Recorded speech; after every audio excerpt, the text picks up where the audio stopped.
Hi guys, welcome to Trading சோதனைகள் channel. Morning US market 0.5 to 1.47% நெகட்டிவ்ல indicate பண்ணா, Asian market Nikkei பார்த்தீங்கன்னா 2850 point நெகட்டிவ்ல trade ஆகின்னு இருந்தா, Hang Seng market பார்த்தீங்கன்னா 485 பாயிண்ட் நெகட்டிவ், தைவான் பார்த்தீங்கன்னா 2000 point negative, south Korea market பார்த்தீங்கன்னா ஃப்ளாட்டாக இருந்தால், நம்ம கிஃப்ட் நிஃப்டி பார்த்தீங்கன்னா 24,100 ஃப்ளாட் ஓப்பனிங்காக தான் இண்டிகேட் பண்ணா. நிஃப்டி பார்த்தீங்கன்னா 54 பாயிண்ட் கேப் அப்பில் ஓப்பன் ஆனா.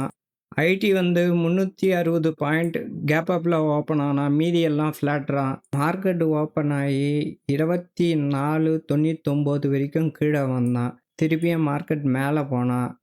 எஸ்டர்டே டே ஐயை டெஸ்ட் பண்ணான். திருப்பியும் கீழே வந்தான். திருப்பியும் மேலே போனான். இதுக்கு மேலேயே சஸ்டெயின் ஆனால் திருப்பியும் கீழே வந்தான். அப்புறம் ஒரு 2:10 to 2:15 கேண்டில் சடனாக பிரேக் ஆனால், இது நம்ம எஸ்டர்டே சொன்ன கேப்பு. அந்த கேப்பை ஃபில் பண்ணான். ஃபைனலாக நிஃப்டி 24,334 1.10% பாசிட்டிவில் க்ளோஸ் ஆகியிருக்கான். இதுக்கு ஹெல்ப் பண்ணது பார்த்தீங்கன்னா பேங்க் நிஃப்டி 1.63%, ஃபின்னு பார்த்தீங்கன்னா 1.31, பிஎஸ்சி 0.41%, ஐடி பார்த்தீங்கன்னா 1.75%, எஃப்எம்சிஜி பார்த்தீங்கன்னா 0.70, ஆட்டோ பார்த்தீங்கன்னா 1.24. மீதி metal, mid cap 50, small cap 50 பார்த்தீங்கன்னா flat negative closing. Sona BNW பார்த்தீங்கன்னா 3% பாசிட்டிவ். லூப்பின் பார்த்தீங்கன்னா 2.31% நெகட்டிவ். சென்னை பெட்ரோலியம் கார்ப்பரேஷன் பார்த்தீங்கன்னா 3% நெகட்டிவ். MRPL 0.6% positive. இன்றைக்கும் கல்யாண் ஜுவல்லரி பார்த்தீங்கன்னா 5% positive closing. Yesterday Newgen software கம்பெனியோட எர்னிங்ஸ் ரிப்போர்ட் வந்தது. ரெவன்யூ பார்த்தீங்கன்னா 11% இன்க்ரீஸ் ஆகிருக்கான். நெட் ப்ராஃபிட் பார்த்தீங்கன்னா 26% இன்க்ரீஸ் ஆகிருக்கான். அது இயர் டு இயர் கம்பேரிசன். போன குவார்ட்டர் த்ரூ இந்த குவார்ட்டர் பார்த்தீங்கன்னா 21% ரெவன்யூ நெகட்டிவ்ல இருக்கான். நெட் ப்ராஃபிட் பார்த்தீங்கன்னா 40% நெகட்டிவ்ல இருக்கான். மார்க்கெட்டில் இன்னைக்கு 1% பாசிட்டிவாக க்ளோஸ் ஆகியிருக்கான் ரிசல்ட்டுக்கு அப்புறம். சவுத் இந்தியன் பேங்க் பார்த்தீங்கன்னா போன குவார்ட்டரை விட இந்த குவார்ட்டர் ரெவன்யூ 2% இன்க்ரீஸ் ஆகியிருக்கான். நெட் ப்ராஃபிட் 7% குறைஞ்சிருக்கான். ஐடிசி ஹோட்டல் பார்த்தீங்கன்னா ரெவன்யூ 21% குறைஞ்சிருக்கான். நெட் ப்ராஃபிட் 37% குறைஞ்சிருக்கான். இது குவார்ட்டர் டு குவார்ட்டர் கம்பேரிசன். இதுவே இயர் டு இயர் கம்பேரிசனில் பார்த்தீங்கன்னா ஐடிசி ஹோட்டல் பார்த்தீங்கன்னா 8% ரெவன்யூ இன்க்ரீஸ் ஆகிருக்கு. நெட் ப்ராஃபிட் பார்த்தீங்கன்னா 18% இன்க்ரீஸ் ஆகிருக்கு. South Indian bank revenue 11% increase ஆகிருக்கு. நெட் ப்ராஃபிட் 17% இன்க்ரீஸ் ஆகிருக்கு. இந்த ரிசல்ட்டுக்கு அப்புறம் சவுத் இந்தியன் பேங்க் பார்த்தீங்கன்னா இன்னைக்கு 1.74% நெகட்டிவ்ல க்ளோஸ் ஆகிருக்கான். ஐடிசி ஹோட்டல் பார்த்தீங்கன்னா அரௌண்ட் 1% நெகட்டிவ்ல க்ளோஸ் ஆகிருக்கான் இன்னைக்கு மார்க்கெட்டில்.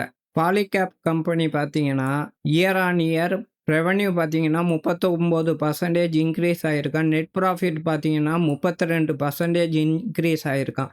ஆனால் இன்றைக்கி மார்க்கெட்டில் 3.83% ஷேர் வேல்யூ கம்மியாக இருக்குது. அதுக்கான காரணம் அவன் ஆல்ரெடி ஓவர் வேல்யூவேஷனாக இருக்க ஸ்டாக்கு. போன குவார்ட்டர் டு இந்த குவார்ட்டர் -7% ரெவன்யூ கம்மியாக இருக்குது. நெட் ப்ராஃபிட் 1% இன்க்ரீஸ் ஆகிருக்கு. இதுவும் ஒரு காரணம். பிஹெச்இஎல் பார்த்தீங்கன்னா ரெவன்யூ 37% டிக்ரீஸ் ஆகிருக்கு போன குவார்ட்டர் டு இந்த குவார்ட்டர். நெட் ப்ராஃபிட் பார்த்தீங்கன்னா 71% டிக்ரீஸ் ஆகிருக்கு. இது மார்க்கெட்டில் பார்த்தீங்கன்னா இன்றைக்கி ஸ்டாக்கை 3% இன்னைக்கு இறக்கியிருக்காங்க. டெக் மகேந்திரா பார்த்தீங்கன்னா ரெவன்யூ 4% இன்க்ரீஸ் ஆகிருக்கு. நெட் ப்ராஃபிட் 9% இன்க்ரீஸ் ஆகிருக்கு. ஆல்ரெடி நல்ல செல்லிங்னால 4.14% இன்னைக்கு பாசிட்டிவாக கெயின் ஆகி க்ளோஸ் ஆகிருக்கு. ஜியோ ஃபைனான்ஸ் தாங்க இருக்கிறதுலே இப்போ பார்த்த வரைக்கும் டாப் நாச் ரிட்டர்ன்ஸ் கொடுத்துருக்கான். அதாவது ரிசல்ட்டில் ரெவன்யூ பார்த்தீங்கன்னா போன குவார்ட்டரை விட இந்த குவார்ட்டர் 96% இன்க்ரீஸ் ஆகியிருக்கான். நெட் ப்ராஃபிட் பார்த்தீங்கன்னா 264% இன்க்ரீஸ் ஆகியிருக்கான். இயர் ஆன் இயர் கம்பேரிசன் பார்த்தீங்கன்னா ரெவன்யூ 227% இன்க்ரீஸ் ஆகியிருக்கான். நெட் ப்ராஃபிட் பார்த்தீங்கன்னா 189% இன்க்ரீஸ் ஆகியிருக்கான். இவ்வளோ நல்ல எர்னிங்ஸ் ரிப்போர்ட் குடுத்ததுனால இன்னைக்கு மார்க்கெட் பார்த்தீங்கன்னா 5% மேலே கேப் அப்பில் ஓப்பன் ஆனால் அங்கேருந்து கீழே வந்து இன்னைக்கு 3% பாசிட்டிவாக க்ளோஸ் பண்ணியிருக்கான் ஜியோ ஃபைனான்ஸ். விப்ரோ ரிசல்ட் பார்த்தீங்கன்னா ரெவன்யூ 1% தான் போன குவார்ட்டர் டு இந்த குவார்ட்டர். நெட் ப்ராஃபிட்டும் -4%. இதனால் 1% மார்க்கெட்டில் இன்னைக்கு விப்ரோ ஸ்டாக்கை இறக்கியிருந்தாங்க. இப்போ மார்க்கெட் டைம்லேயே சென்ட்ரல் பேங்க்கோட எர்னிங்ஸ் ரிப்போர்ட் வந்தது. ரெவன்யூ பார்த்தீங்கன்னா 0.3% இன்க்ரீஸ் ஆகிருக்கு. நெட் ப்ராஃபிட் பார்த்தீங்கன்னா 80% இன்க்ரீஸ் ஆகிருக்கு குவார்ட்டர் டு குவார்ட்டர். அதே மாதிரி ஜேஎஸ்டபிள்யூ பார்த்தீங்கன்னா மார்க்கெட் டைமில் எர்னிங்ஸ் ரிப்போர்ட் ரிலீஸ் பண்ணியிருக்கான். போன காலாண்டுக்கும் இந்த காலாண்டுக்கும் பார்த்தீங்கன்னா 7% ரெவன்யூ ட்ராப் ஆகிருக்கு. நெட் ப்ராஃபிட் 75% ட்ராப் ஆகிருக்கு. ஃபெடரல் பேங்க் பார்த்தீங்கன்னா ரெவன்யூ 1% ட்ராப் ஆகிருக்கு. நெட் ப்ராஃபிட் பார்த்தீங்கன்னா 6% ட்ராப் ஆகிருக்கு.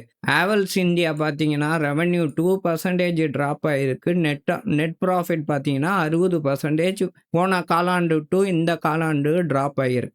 இது எல்லாமே ஒரு வீக்னஸ் தான். மண்டே வந்து ஒரு கேப் டவுனோ இல்லை அந்த ஸ்டாக் விழறதுக்கான வாய்ப்பு இருக்குது. செக் பண்ணி பாருங்கள்.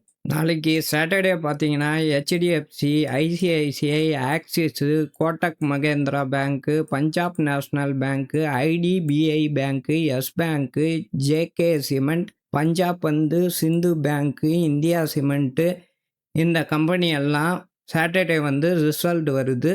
அதை பற்றி நம்ம மண்டே பார்ப்போம். ஆல்ரெடி இன்றைக்கி பேங்க்ஸ் எல்லாமே பாசிட்டிவ் க்ளோசிங்கில் தான் இருந்தது. இந்த வீடியோ உங்களுக்கு பிடித்திருந்தால் லைக் பண்ணுங்கள், ஷேர் பண்ணுங்கள், மறக்காமல் முக்கியமாக சப்ஸ்கிரைப் பண்ணுங்கள். மீண்டும் நாளை சந்திக்கலாம் நண்பர்களே. மண்டே.